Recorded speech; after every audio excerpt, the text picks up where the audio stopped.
important topics, to say some important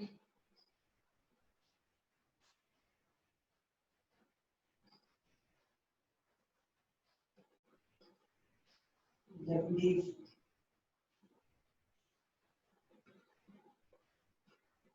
कुछ important definition आज मैं आप लोगों के साथ जिक्र करूंगा।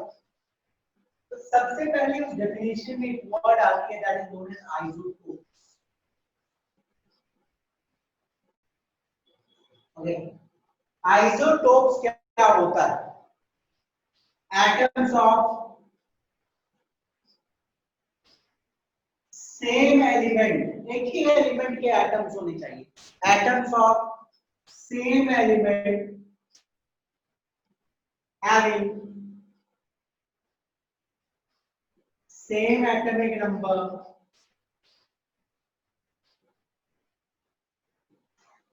but different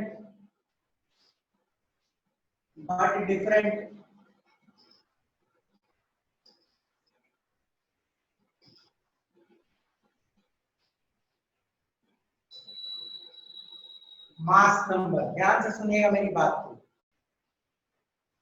आइसोटोप्स डेफिनेशन को बाद में हम लोग समझते हैं, पहले कुछ एग्जांपल्स देखते हैं। For example I have taken atoms of same element, same element का मैं एटम ले रहा हूं। फॉर एग्जांपल हाइड्रोजन का लिया। ओके, हाइड्रोजन तीन प्रकार का आता है। एक 1H1 जिसकी मास नंबर 1 है, एक हाइड्रोजन मिलती है जिसकी मास नंबर 2 होती है, और एक हाइड्रोजन का टाइप आता है जिसकी मास नंबर 3 है। तो एटम्स ऑफ सेम एलिमेंट मैंने लिया हैविंग सेम एटॉमिक नंबर। अब ये तो मुझे बताने की जरूरत नहीं है, यदि एटम सेम एलिमेंट की है तो एटॉमिक नंबर तो सेम रहना ही। एटॉमिक नंबर ऑब्वियसली सेम रहेगी यदि atoms same element. Okay, atoms of same element having same atomic number. Atomic number तो सेम रहना ही है, क्योंकि एटॉमिक नंबर कैरेक्टरिस्टिक प्रॉपर्टी होती है एक एटम की या एक एलिमेंट की। तो हाइड्रोजन एलिमेंट है तो सबका एटॉमिक नंबर सेम रहना ही। तो यदि आप अपने डेफिनेशन में ये वाला पार्ट नहीं भी इंक्लूड करोगे तो चलेगा। Atoms of same element having same atomic number, ये हैविंग सेम एटॉमिक नंबर लिखने का जरूरत भी नहीं है, क्योंकि यदि सेम एलिमेंट है तो सेम एटॉमिक नंबर तो रहना ही रहना है। But different mass number, but different mass number. क्या डिफरेंट है? Mass number different. Okay, atom same element के हैं बट मास नंबर सबका डिफरेंट है। तो आई विल कॉल इट, इसका नाम है प्रोटियम। इसको हम बोलते हैं प्रोटियम, इसको बोलते हैं ड्यूटेरियम, और इसको बोलते हैं ट्रिटियम। ओके, इन सबका नाम मैंने लिख दिया। यदि इसमें मैं प्रोटॉन या इलेक्ट्रॉन देखूं, न्यूट्रल एटम मानते हैं, यदि मैं प्रोटॉन या इलेक्ट्रॉन देखूं तो एक प्रोटॉन है, एक इलेक्ट्रॉन भी है, न्यूट्रल है, तो इसमें भी इसमें। ओके, बट यदि मैं नंबर ऑफ न्यूट्रॉन्स देखूं तो कोई मुझे बताएगा कि हाइड्रोजन में कितने न्यूट्रॉन्स हैं? ये वाला sir zero neutron. Zero neutron. इसमें कितने न्यूट्रॉन है?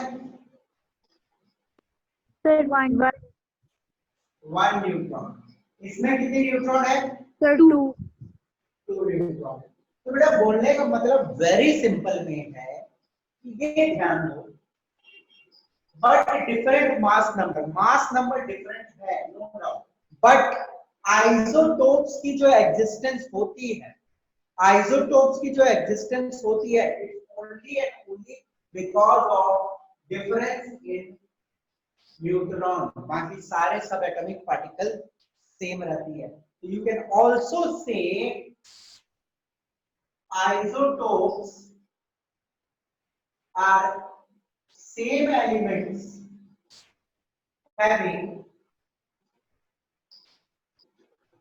different number of neutrons, है ना?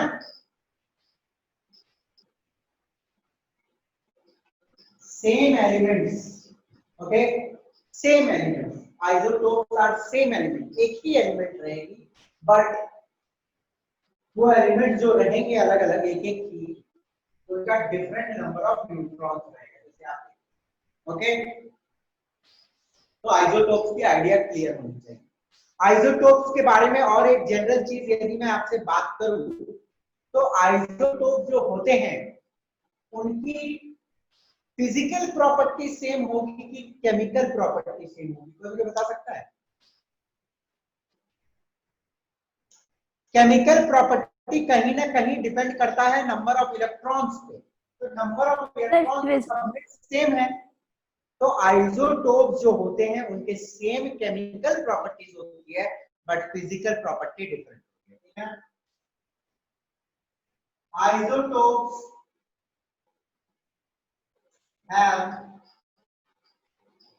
same chemical property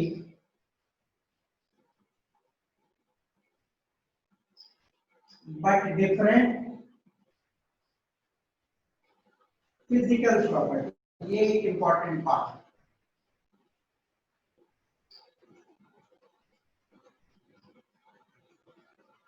देखो जो आइसोटोप्स होते हैं उनकी केमिकल प्रॉपर्टीज जो रहेगी वो सेम रहेगी। क्यों केमिकल प्रॉपर्टी सेम रहेगी? सिंपल सी बात है, क्योंकि नंबर ऑफ इलेक्ट्रॉन सेम है। आइसोटोप्स का सेम केमिकल प्रॉपर्टीज तो सेम रहना ही रहना है आइसोटोप्स का, बट डिफरेंट फिजिकल प्रॉपर्टी उनका अलग रहेगा। फिजिकल प्रॉपर्टी मास पे डिपेंड करती है ना, मास नंबर डिफरेंट है तो मास ऑफ एटम डिफरेंट है। फिजिकल प्रॉपर्टीज आइसोटोप्स के अलग रहेंगे, इसकी physical property will be different from this, इसकी physical property will be different from this, but chemical property सबकी सेम रहेगी। I suppose idea is clear about isotopes, जल्दी से इसको लिख लो, 2 मिनट टाइम ले लो, कोई डाउट है तो पूछो, किसी को कोई doubt? No sir. No sir. चलिए जल्दी लिख लीजिए।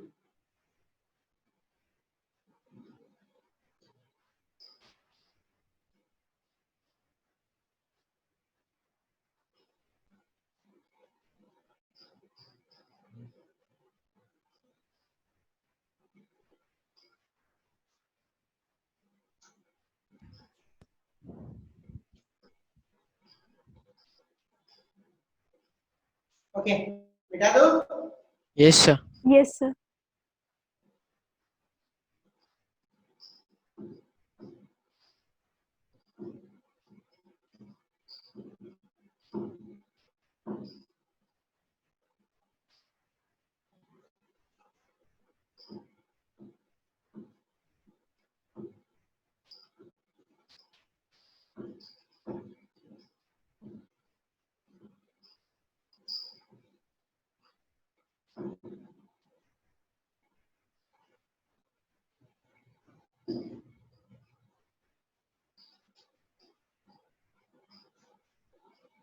नेक्स्ट हम लोग देखेंगे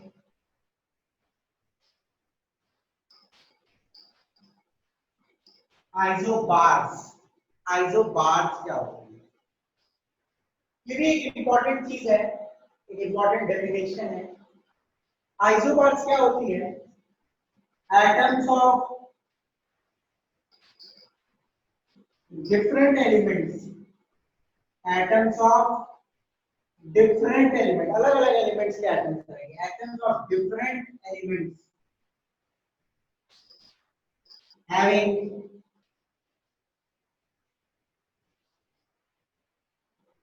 same mass number। देखो एटम्स अलग अलग एलिमेंट्स के रहेंगे, अलग अलग एलिमेंट के एटम्स रहेंगे, एटम्स ऑफ डिफरेंट एलिमेंट जिनके मास नंबर जो है वो सेम है। एटम्स डिफरेंट एलिमेंट के हैं बट मास नंबर सेम है। ओके ये दिमाग रखिए। अब एग्जांपल देखें, क्लियर होगी आइडिया। आर्गन 8040, मैं आर्गन लिया 8040, मैं पोटासियम लिया 9040, मैं कैल्शियम लिया 2040। अब मुझे एक बात बताओ, कि ये जो मास नंबर दिख रही है आपको, Z तो डिफरेंट है, नो डाउट, डिफरेंट एलिमेंट है तो एटॉमिक नंबर तो डिफरेंट रहना ही रहना, डिफरेंट एलिमेंट है तो एटॉमिक नंबर डिफरेंट रहेगा, इसमें कोई बोलने की बात नहीं। बट मास नंबर जो A है सबस्क्रिप्ट में, सॉरी सुपरस्क्रिप्ट में मास नंबर तो सबके सेम है। मास नंबर बोलने का मतलब number of proton plus number of neutron, है ना। नंबर ऑफ प्रोटॉन और नंबर ऑफ न्यूट्रॉन जो है सब सेम रहते हैं आइसोबार्स में, ये ध्यान दें। ओके, तो ये आइसोबार के बारे में बहुत सिंपल डिस्कशन है और कुछ ज्यादा इसके डेप्थ में आपको जानी नहीं है अभी। आइसोबार्स क्या होते हैं? डिफरेंट एलिमेंट्स के एटम्स होते हैं, डिफरेंट एलिमेंट्स के एटम्स होते हैं जिनका मास नंबर सेम होगा, मास नंबर सेम होगा। एग्जांपल देना है और कुछ more example you can go through your book. Okay, और कुछ एग्जांपल आप देखना है तो देख लो। कार्बन देखो 614 होती है कार्बन एंड नाइट्रोजन 714। देखो एलिमेंट्स अलग अलग है, एटम्स अलग अलग है, एटम्स अलग अलग है, एटॉमिक नंबर डिफरेंट है, ऑब्वियस अलग अलग एटम्स का एटॉमिक नंबर डिफरेंट ही रहेगा बट मास नंबर सेम है। ये भी एक आइसोटोप का एग्जांपल हो गया और बहुत सारे example you can refer from your book. तो आइसोबार की कॉन्सेप्ट क्लियर होनी चाहिए। अब मैं आगे बढ़ूंगा, उसके बाद नेक्स्ट में हम लोग आते हैं, जल्दी से इसको लिख लो। Next we will see as iso electronic species, ये ध्यान से लिखिएगा। आइसो इलेक्ट्रॉनिक स्पीसीज इसका मतलब क्या होता है? एटम्स या स्पीसीज या एटम्स या ions, species having same number of electrons,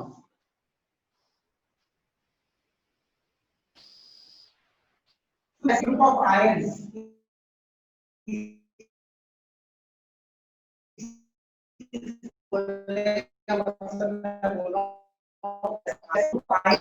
जहां पे नंबर का कुछ एग्जांपल बताता हूं मैं आपको। सपोज करो Na2+ लिखा, Na+ लिखा, माइनस लिखा,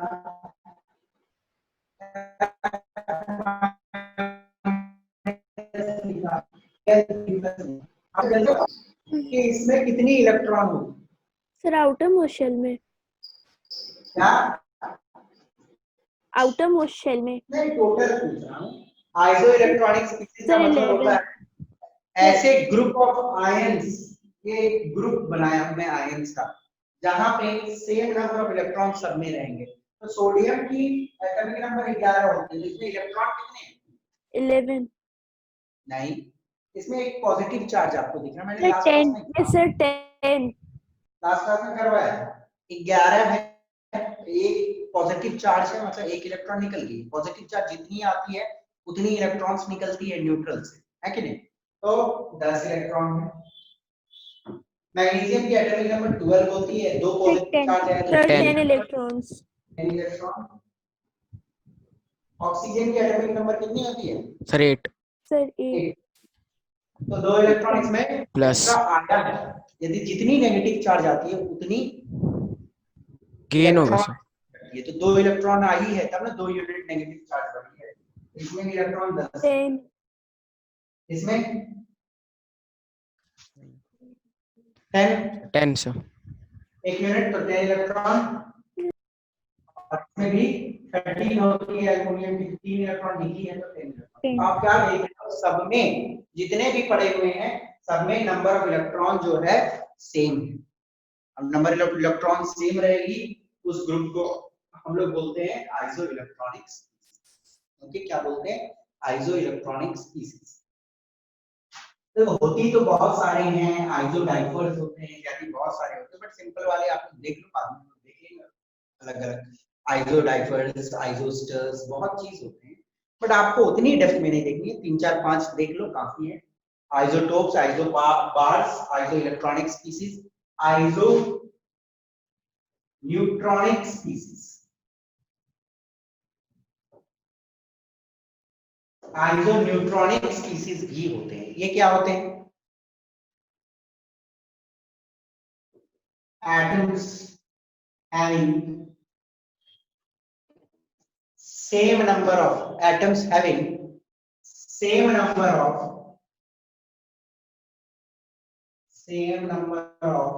neutrons, ऐसे ग्रुप ऑफ एटम जहां पे नंबर ऑफ न्यूट्रॉन्स सेम रहेगा, ऐसे ग्रुप ऑफ एटम जहां पे नंबर ऑफ न्यूट्रॉन्स सेम रहेगा। जैसे सिलिकॉन में लेता हूं 1430, ओके, इसमें न्यूट्रॉन कितनी है? कितनी न्यूट्रॉन है इसमें? सर 16 16 है, 30 minus 14 16। इसमें कितनी है? सर 16 16 है सर। 16। इसमें कितनी है? सर 16 देखो, तो आइसोन्यूट्रॉनिक स्पीसीज ऐसे ग्रुप ऑफ एटम्स को बोलते हैं जहां पे नंबर ऑफ न्यूट्रॉन्स सेम रहता है। ठीक है ना, नंबर ऑफ न्यूट्रॉन्स सेम है। ये कुछ प्रोबेबल डेफिनेशंस हैं आपके आगे, जल्दी जल्दी से नोट कर लो। थियोरेटिकल पार्ट है, ज्यादा दिमाग लगाने वाली कुछ नहीं है, जल्दी से हो गया। Yes sir. जल्दी कर लो, यस सर।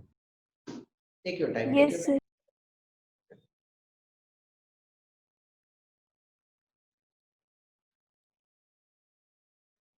ओके, चलिए।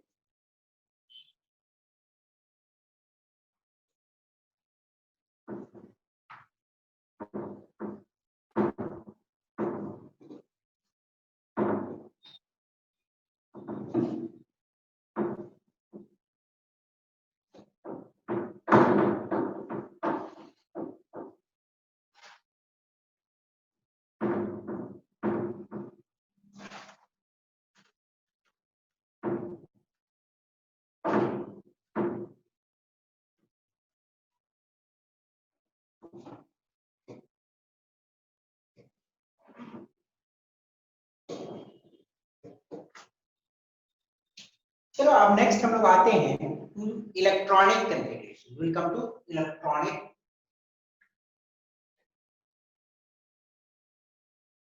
कॉन्फ़िगरेशन।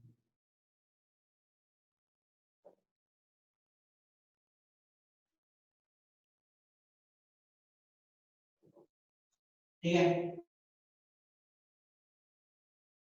ये से समझिएगा जरा ध्यान से पहले।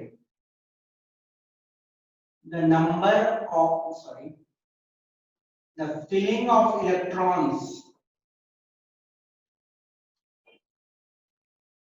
in different or by different orbits या cells,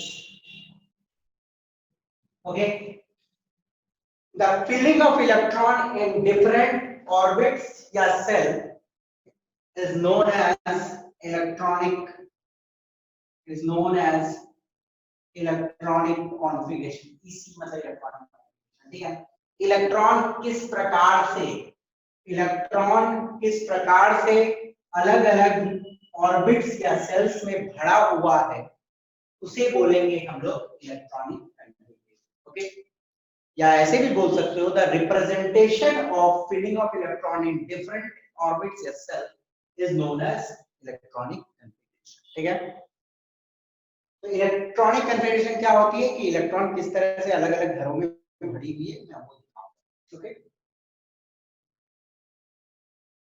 the filling of electrons and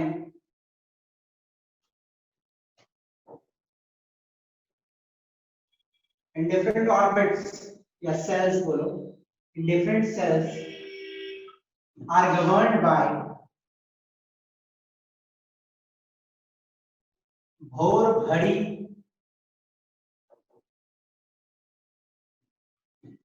rule. ठीक है ना, एक रूल होती है, there is a rule जिसको हम लोग बोलते हैं भोर बड़ी rule.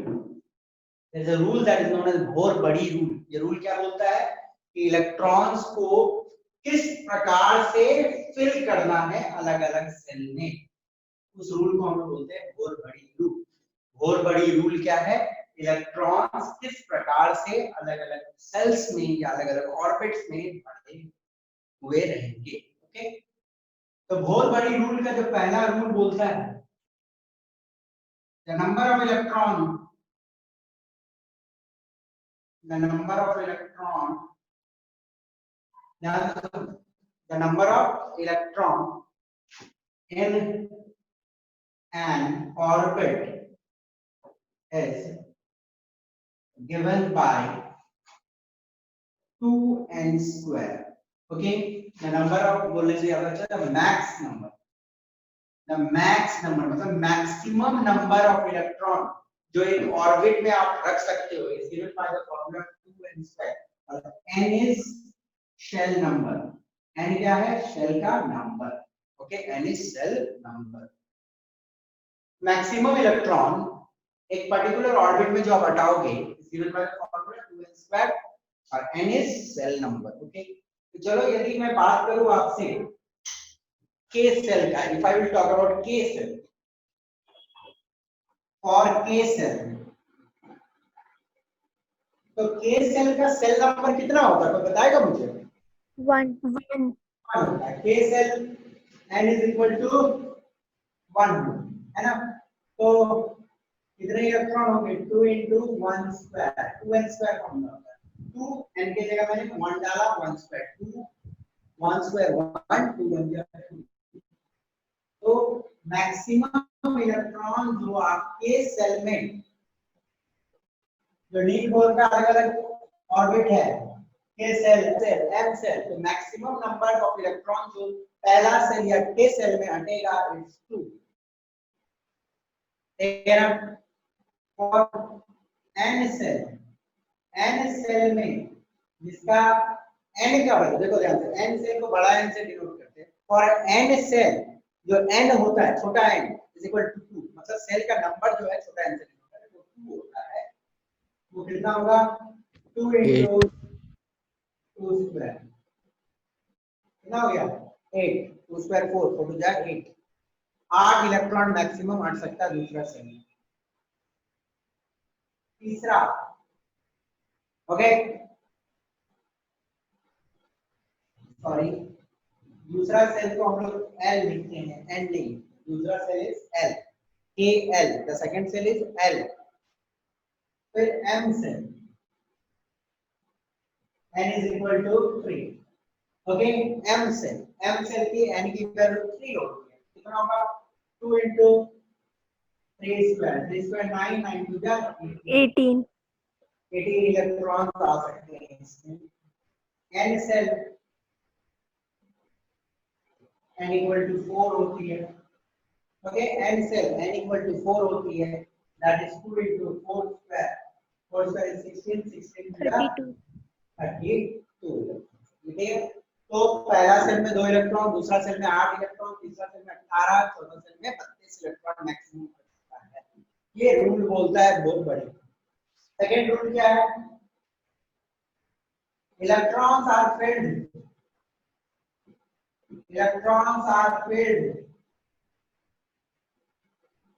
in a stepwise manner। देखो इलेक्ट्रॉन स्टेप वाइज मैनर में बढ़ेगी, बोलने का मतलब that is from lower energy level to higher energy level.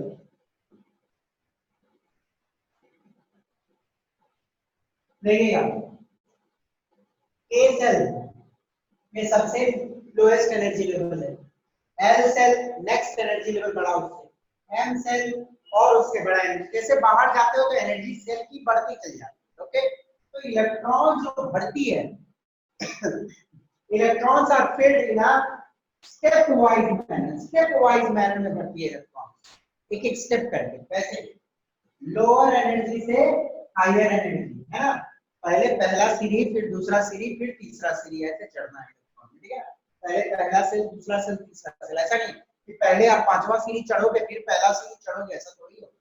Okay, तो इलेक्ट्रॉन स्टेप वाइज मैनर में बढ़ना है फ्रॉम लोअर एनर्जी से हायर एनर्जी। ओके,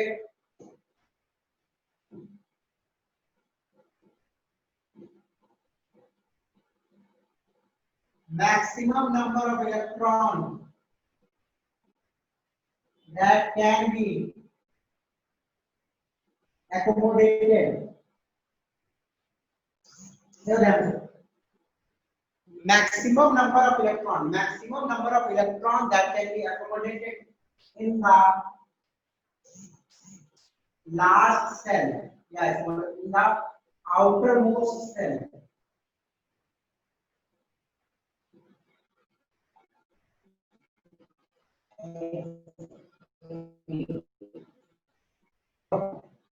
एक outermost cell में, एक एटम की outermost cell में मैक्सिमम नंबर ऑफ इलेक्ट्रॉन रहेगी। एक एटम के outermost cell में मैक्सिमम नंबर ऑफ इलेक्ट्रॉन रहेगी वो होगी 8।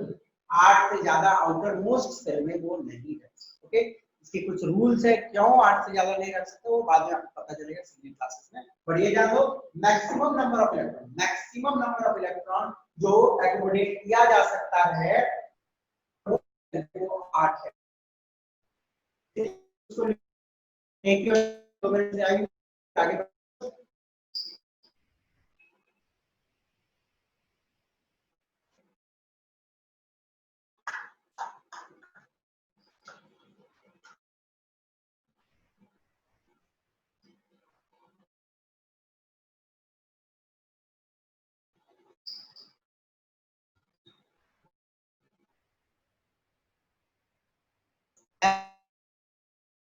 जो हटेगा 10 स्क्वायर, ये तो याद ही रखना। पहला में 2, दूसरा में मैक्सिमम और लास्ट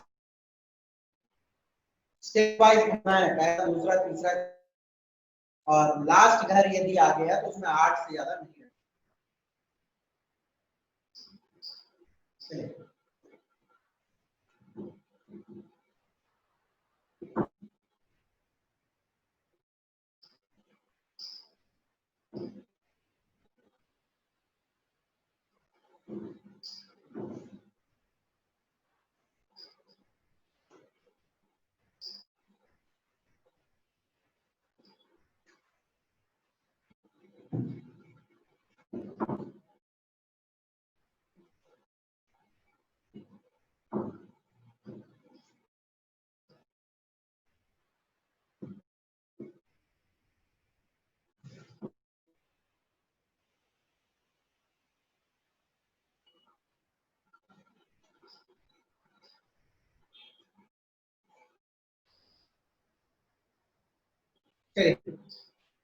हम लोग आगे देखेंगे कि कुछ एलिमेंट्स इलेक्ट्रॉनिक कन्फिगरेशन देखेंगे। पहला 30 एलिमेंट्स का इलेक्ट्रॉनिक कन्फिगरेशन, ठीक है।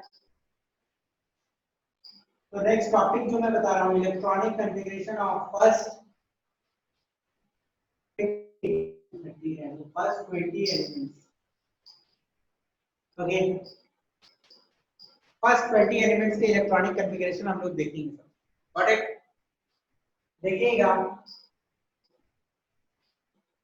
हाइड्रोजन 1 है तो मानो K सेल है, L सेल है, M सेल है, N सेल है, मान लो। तो हाइड्रोजन का इलेक्ट्रॉनिक कन्फिगरेशन क्या 1 है तो सिर्फ एक ही इलेक्ट्रॉन है, तो पहला इलेक्ट्रॉन K सेल में जाएगा और दूसरे बढ़ने वाला है। ओके, हीलियम 2 होती है तो पहला में मैक्सिमम 2 रहने का कैपेसिटी है। फर्स्ट सेल में हम 2 रख सकते हैं तो 2। लिथियम पहला में हम 2 रख सकते हैं, फिर आगे 3 नहीं रख सकते। पहला 3 इलेक्ट्रॉन है तो पहला ही में 3 नहीं डाल सकते क्योंकि पहला की कैपेसिटी मैक्सिमम 2 है, फिर L सेल में लिख जाएगा। ओके,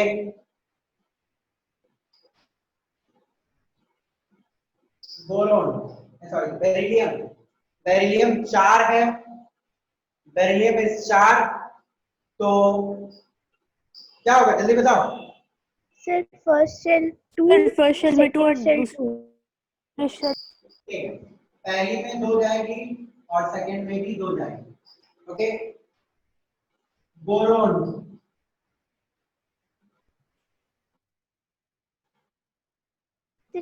और इसमें तो 8 मैक्सिमम रख सकता है, तो इसमें 3। कार्बन 2 4, ओके,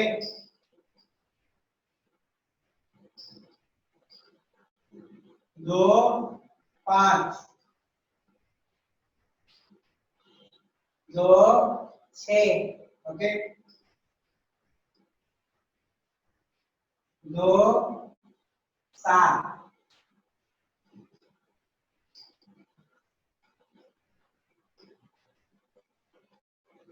2 8, ठीक है ना?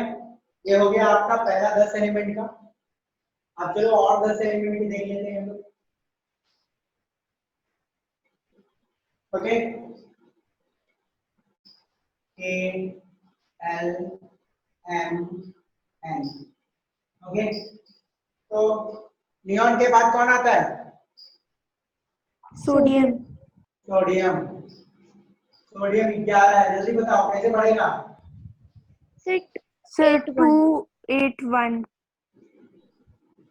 2 8 1, है ना? 9 नहीं बढ़ सकता, देखो 9 नहीं बढ़ सकते हो आप, क्योंकि इसकी मैक्सिमम कैपेसिटी 8 है, तो 2 8 10 और एक आगे चल गया 11। Magnesium 282. 2 2 8 2, okay, aluminium 283. 283, okay, silicon 284, phosphorus 285, 5. है ना? Yes, sir. सल्फर 286, ओके,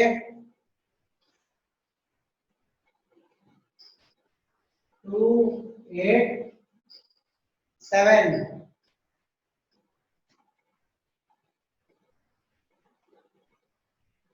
288, 288, देखो इसका जो लास्ट वाला सेल है पूरी तरह से भरा हुआ है, और किसी भी एलिमेंट का या एटम का लास्ट सेल यदि पूरी तरह से भरा हुआ रहता है तो उसको हम बोलते हैं स्टेबल एटम, उसको हम लोग बोलते हैं स्टेबल एटम। नियॉन जो है उसका लास्ट आउटरमोस्ट सेल में देखो 8 इलेक्ट्रॉन, यदि किसी का लास्ट सेल में 8 इलेक्ट्रॉन भरा हुआ है they are known as stable atom. इसका भी देखो 8 मैक्सिमम है, जो मैक्सिमम आउटर मोस्ट में रख सकता है वो 8 रख सकता है, देखो इसने 8 रख लिया, तो 8 रख लिया तो ये स्टेबल हो गया, तो किसी से ले नहीं सकता ये, ना ही निकालेगा, तो ये स्टेबल है। साथ में ये भी ना किसी से लेगा ना निकालेगा, ये स्टेबल है। तो यही तो देखो noble gas, neon noble gas है, आर्गन भी नोबल गैस है, ओके। पोटासियम देखो 2 8, आप बोलोगे कि सर आप इसमें 9 काहे नहीं डाल दे रहे हो, 2 8 9, आप 9 क्यों नहीं लिख रहे हो? और ये गलत हो जाएगा, मैं 9 लिखूंगा क्यों? रूल तो बोल रही है कि हाँ थर्ड सेल है, तो थर्ड सेल है तो कितना 3 स्क्वायर 3 स्क्वायर 9 9 टू 18 18 इलेक्ट्रॉन हटा सकते हो। रूल तो बोलती है कि 18 इलेक्ट्रॉन आप तीसरा सेल में पहला दूसरा तीसरा में हटा सकते हो, बट और एक रूल हमारा क्या बोलता है कि यदि आउटर मोस्ट सेल आ गया तो उसमें 8 से ज्यादा नहीं रख सकते, तो मैंने तो इसको आउटर मोस्ट बना दिया ना, तो जब आउटर मोस्ट बना दिया तो 8 से ज्यादा कैसे रख सकते नहीं, तो ये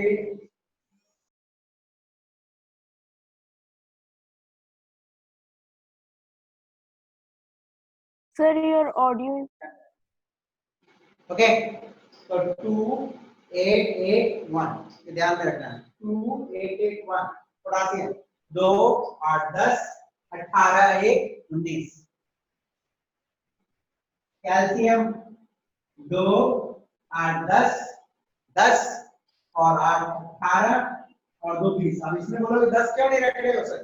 10 इसलिए नहीं रख रहा हूँ क्योंकि 18 हट सकती है माना, पर एक और रूल आपको मैंने बताया, 8 इलेक्ट्रॉन से ज्यादा नहीं रखना है आउटर मोस्ट। तो आउटर मोस्ट तो आ जाएगा ना, 10 हो जाएगी, तो नहीं 10, 8 फिर 2 आगे बढ़ा हो गई।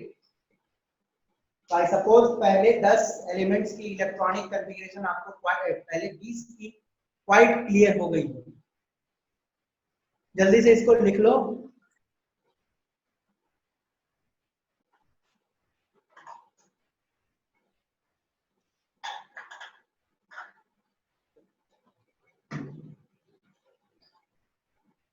आगे बढ़ते हैं। Okay Yes, sir, done.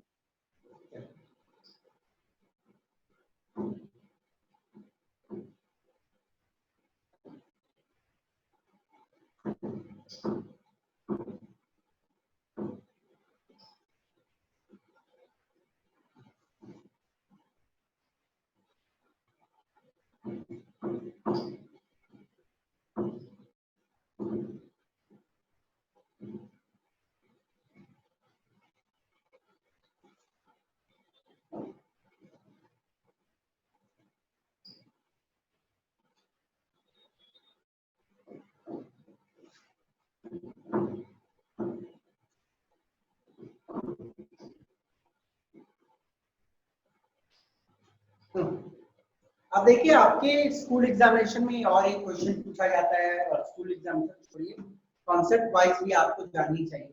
It's orbital representation of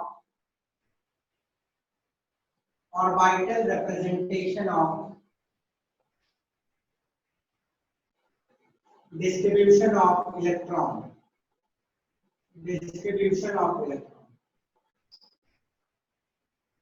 मतलब आपको इलेक्ट्रॉन के डिस्ट्रीब्यूशन दिखानी है अलग अलग घरों में, किस तरह अलग अलग घरों में इलेक्ट्रॉन रहती है ये आपको दिखाना है। तो यदि मैं हाइड्रोजन का बात करूं तो देखो ये इंपॉर्टेंट है, थोड़ा ध्यान से समझ लेना कैसे बनाई जाती है। पहले 20 का मैं इसका भी बता देता हूँ। हाइड्रोजन है तो हाइड्रोजन का न्यूक्लियस है, पहले आपको देखो इसमें तो सब कुछ मेंशन करना होता है। 1h1 है तो हाइड्रोजन के न्यूक्लियस में कितने प्रोटॉन और कितने इलेक्ट्रॉन? इलेक्ट्रॉन तो नहीं, कितने neutron? Say Neutron 1 zero. proton and 0 neutron. Yes, तो आपको सबसे पहले न्यूक्लियस में शो कर 1 प्रोटॉन 0 न्यूट्रॉन, ठीक है ना? पहले ये शो कर दो, फिर पहला सेल। ओके, फिर फर्स्ट ये मानो आपने लिख दिया तो इसका मतलब हो गया कि न्यूक्लियस में क्या कहानी है, 1 प्रोटॉन 0 न्यूट्रॉन। ये पूरी रिप्रेजेंटेशन दे रहा हूं एटम के कैसा हो सकता है। तो एक इलेक्ट्रॉन है तो इलेक्ट्रॉन तो अलग अलग सेल्स में घूमती है ना, एक इलेक्ट्रॉन आपने बना दिया है इसको। ओके, फिर हीलियम का 2 4 तो कितनी होगी? 2 प्रोटॉन और 2 दो neutron. न्यूट्रॉन, 2 प्रोटॉन और 2 न्यूट्रॉन, और कितने इलेक्ट्रॉन? 2 इलेक्ट्रॉन, ठीक है ना? बताओ जल्दी से इसका एटॉमिक नंबर और atomic mass. 37. 3 Atomic 7 number 3, mass number 7. तो 3 प्रोटॉन And 4 4 neutron. क्या होगा? 1 2 3। 3. ऐसा सही है No, क्या? sir. No, sir. First shell में बस 2 electrons. नहीं रह सकता है 2 से ज्यादा। ओके, तो पहला सेल आप बना लो थोड़ा सामने, 2 इलेक्ट्रॉन पहला सेल में, फिर नेक्स्ट सेल में, और ठीक है 3 इलेक्ट्रॉन। बेरिलियम क्या होगा? याद करवाया था मास नंबर सबको? 9, sir, 9. 9। यस, एक्सेप्शन है, जरूर बताया था उस हिसाब से। तो बेरिलियम का 4 प्रोटॉन 5 न्यूट्रॉन, पहला सेल में कितनी हो जाएगी? 2, और दूसरा सेल में भी 2 ही रहेगा। ओके, कितना? 5 11. 10 7. ओके, बताइए कितना होगा? Sir, 2 or 3. इसमें Sir, protons होगा 5. 5 और न्यूट्रॉन कितनी होगी? Sir, Sir, 6. sir, boron's mass number is 11. हाँ 11 है तो 6 Sir, 6 न्यूट्रॉन, ठीक होगा. है।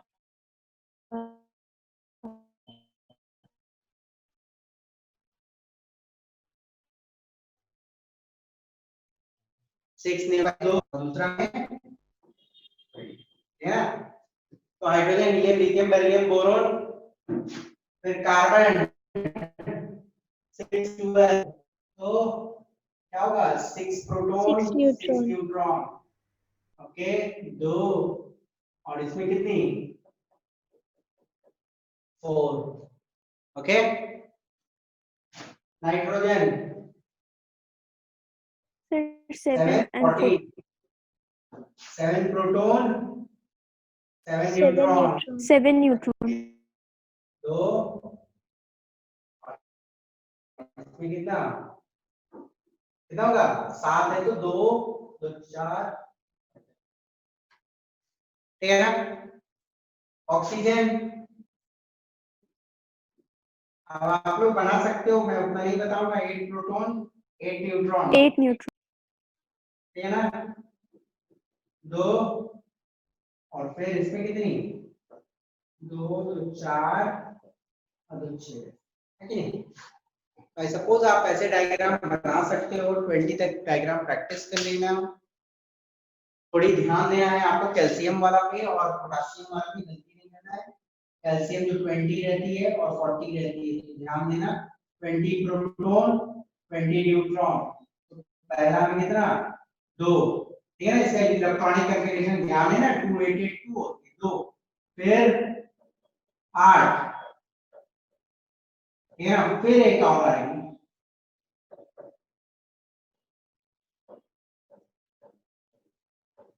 ठीक है ना? फिर लास्ट वन में, ठीक है ना? 2 8 8 2, ध्यान देंगे। ओके, तो I suppose you can write 20 तक, बहुत इजी है, सब लिख सकते हैं। तो इतना आपको लिख के लाना है। ओके, तो 20 तक ऐसा होमवर्क बना लेना। इसमें कुछ नोट करने की जरूरत नहीं है आपको, मैं आगे बढ़ता हूँ। ओके, पर सबको याद रहनी चाहिए कि कितनी प्रोटॉन है और कितनी न्यूट्रॉन है, ये मानना है, ठीक है?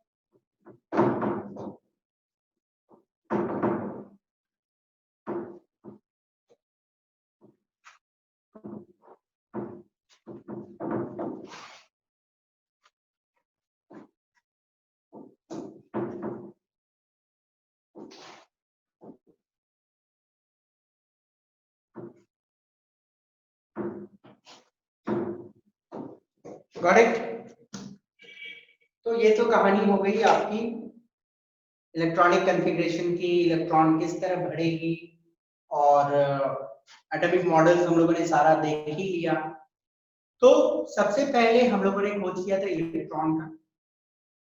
जे थॉमसन ने इलेक्ट्रॉन का खोज किया, फिर प्रोटॉन का खोज रदरफोर्ड ने किया, न्यूट्रॉन की खोज हुई, फिर एटम्स के मॉडल आए, थॉमसन की मॉडल आई, फेल की, रदरफोर्ड की मॉडल की फेलियर हुई, और हम लोग एट प्रेजेंट जो स्टडी कर रहे हैं that is Bohr's model. Bohr के मॉडल में इलेक्ट्रॉन कैसे डिस्ट्रीब्यूटेड है वो भी हम लोगों ने देख लिया। And we have also seen some of the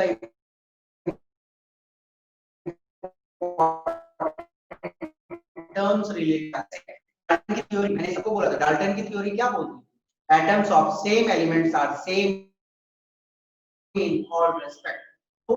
isotopes same element है ना बेटा, सेम एलिमेंट है, but same in all respect है क्या? Different in all respect. Okay, तो डिफरेंट इन सम रेस्पेक्ट्स है। तो डाल्टन की थ्योरी को बहुत मेजर ब्लो मिला था जब आइसोटोप्स, आइसोबार, है ना, आई बोला था क्या डाल्टन? एक और चीज बोला था कि atoms of different elements are different in all respect, different elements रहेंगे तो डिफरेंट इन ऑल रिस्पेक्ट रहेगा। देखो डिफरेंट एलिमेंट है पर हर रिस्पेक्ट में डिफरेंट कहाँ है, मास तो एक ही है दोनों का, गजब वाली बात हो गई। तो डाल्टन का थ्योरी, इसको पूछा जाएगा आपसे यदि क्वेश्चन कि डाल्टन के थ्योरी की फेलियर के लिए एक दो रीजन दे, तो existence of isotopes is against Dalton's theory and isobar is also against Dalton's theory। और डाल्टन ने क्या बोला था, मैटर इज इनडिविजिबल, कि मैटर को और फर्दर सब डिवाइड करके हम लोग स्टडी नहीं कर, दैट इज द सिंपलेस्ट।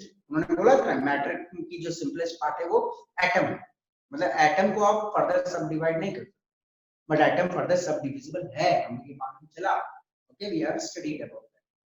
तो ये सारी कहानी थी एटम से रिलेटेड। इस चैप्टर में we have to study something more that is related to valence electron और एटम की स्टेबिलिटी से रिलेटेड बहुत सारे टर्म्स हमें देखनी है। सबसे चलो हम लोग स्टडी करते हैं बात बैलेंस इलेक्ट्रॉन। तो बैलेंस इलेक्ट्रॉन का मतलब कुछ नहीं है, वेरी सिंपल। आपको नील बोर के इलेक्ट्रॉन की जो फीलिंग होती है बोर बड़ी रूल के हिसाब से, जो अंतिम घर में लास्ट घर में जितने इलेक्ट्रॉन घुसते हैं उसको हम बोलते हैं बैलेंस। ठीक है, बैलेंस इलेक्ट्रॉन। अब बैलेंस इलेक्ट्रॉन क्या होता है,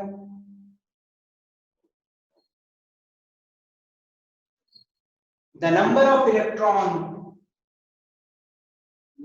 of electrons in the outermost cell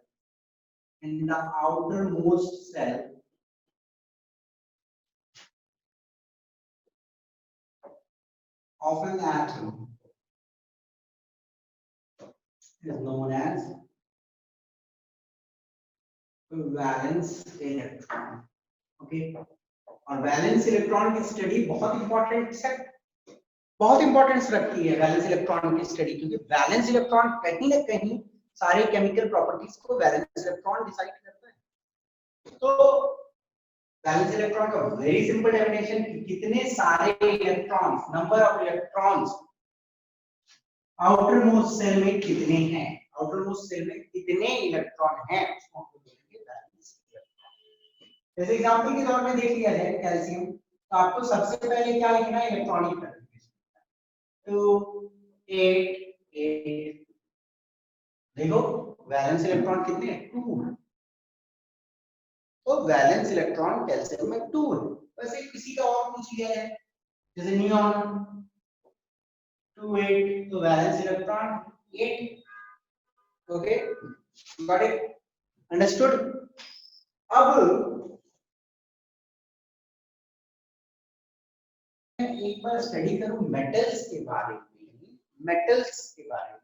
तो metals generally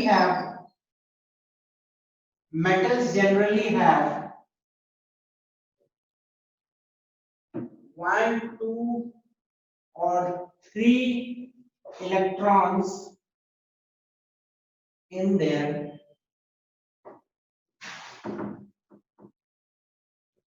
valence cell।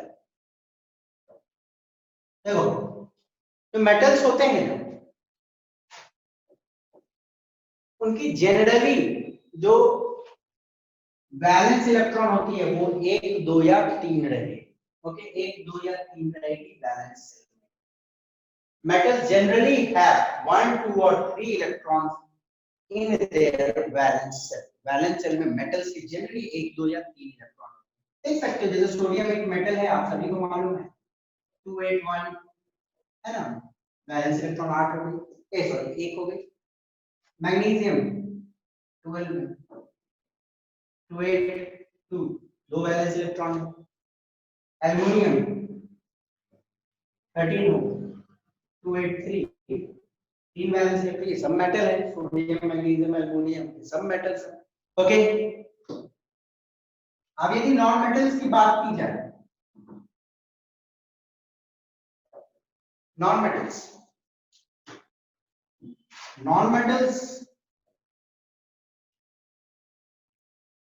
generally have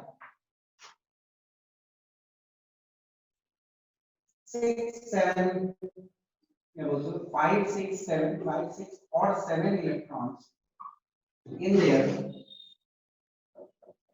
valence cell. Okay. देखिए तो नॉन मेटल्स होते हैं, नॉन मेटल्स जनरली 5 6 या 7 इलेक्ट्रॉन होते हैं बैलेंस। जैसे नाइट्रोजन एग्जांपल ले लो, नाइट्रोजन 7 है तो 2 5 5 इलेक्ट्रॉन है बैलेंस सेल में, तो नाइट्रोजन एक नॉन मेटल है। देखो आप नॉन मेटल मेटल को आराम से पहचान सकते हो, यदि आप इलेक्ट्रॉनिक कॉन्फ़िगरेशन लिखोगे तो नॉर्मली आप देखोगे कि यदि 6 7 आ रहा है तो वो नॉन मेटल है, और यदि आपको देख रहे हो 1 2 3 आ रहा है तो वो मेटल। ओके, ऑक्सीजन है 2 6 है 2 7 है। ओके, सल्फर है 16 होती है 2 8 6 है। ओके, 6 आ गई। ओके, फास्फोरस है 15 है 2 8 5 आ गई। ठीक है, आ रही है ना। क्लोरीन 17 डिग्री 2 8 7, तो 5 है 6 है 7 है 6 है 5 है 7, तो 5 6 या 7 रहेगी तो we call it as a. Okay, याद रखना चाहिए। वैलेंस इलेक्ट्रॉन कितनी सारे इलेक्ट्रॉन अंतिम सेल में होगी, आउटर मोस्ट सेल में। एग्जांपल्स क्लियर है नहीं, और मेटल्स के जनरली 1 2 3 रहेंगे, नॉन मेटल्स के जनरली 5 6 7। ध्यान रखना। ओके, जल्दी से इसको लिखिए।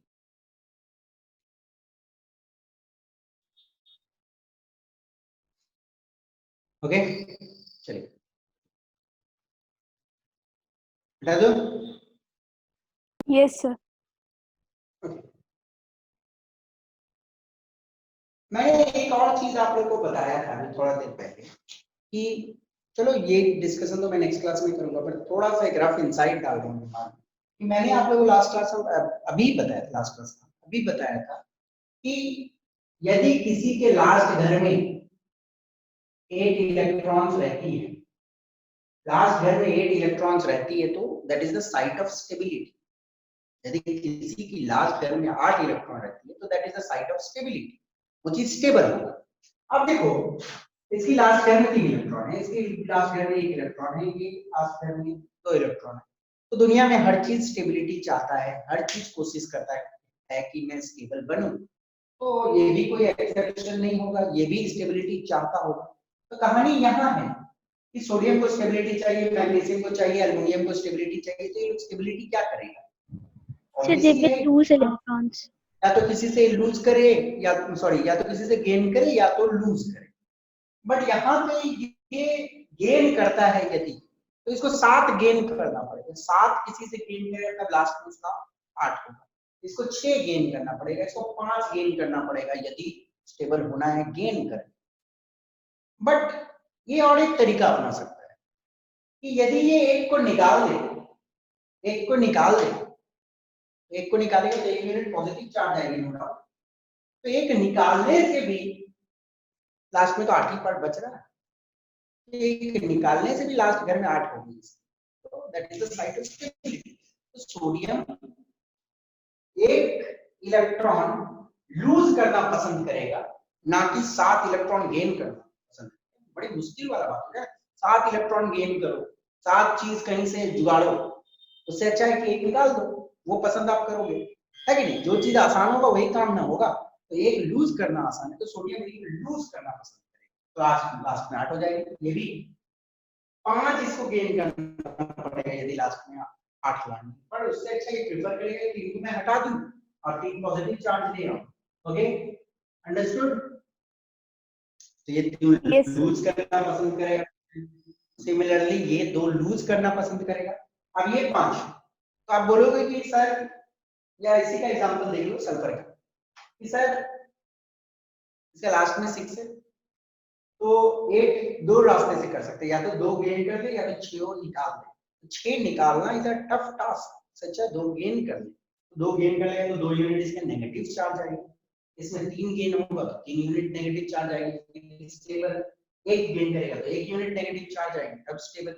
अब ये लोग का भी एक कहानी है कि पांच यूज करके एक ड्यूप्लेट रूल भी होती है। ड्यूप्लेट रूल बोलता है कि यदि पहला घर में किसी का सिर्फ 2 इलेक्ट्रॉन है तो भी वो स्टेबल है और आगे इलेक्ट्रॉन और नहीं होना चाहिए।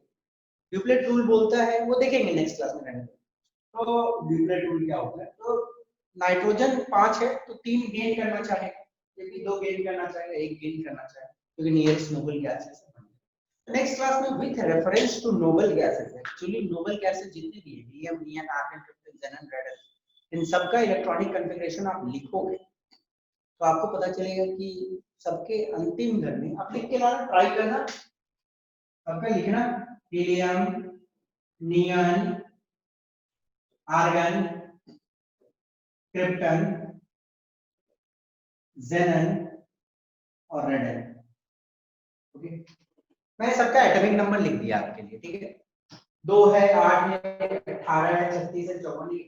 आप सबका इलेक्ट्रॉनिक कॉन्फ़िगरेशन लिख के ट्राई करना घर में, और आप जब लिखोगे तो आपको यही पता चलेगा कि लास्ट घर में तो 8 ही इलेक्ट्रॉन आए। तो कौशल और लुईस ने कहीं ना कहीं देखा था कि 8 इलेक्ट्रॉन लास्ट घर में रहना is the site of stability. पहले आप इसको ट्राई करना, ठीक है?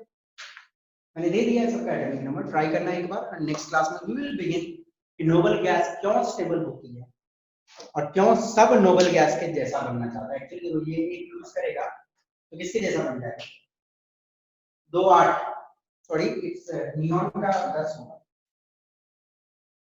ओके, 2 8 10 इलेक्ट्रॉन उसके जैसा बन जाएगा, एक लूज कर देगा। ओके, ये भी 3 लूज कर देगा तो नियॉन जैसा बन जाएगा। अब ये देखो 3 गेन कर देगा, 2 8 3 तो कितना हो गया? 2 8 3 गेन किया तो 8 हो जाएगा। 2 8 8 18 इलेक्ट्रॉन हो जाएंगे, आर्गन जैसा बन जाएगा। तो देखेंगे लास्ट। ओके, तो थैंक यू फॉर टुडे, मिलते हैं नेक्स्ट क्लास में। Thank you, Okay. sir.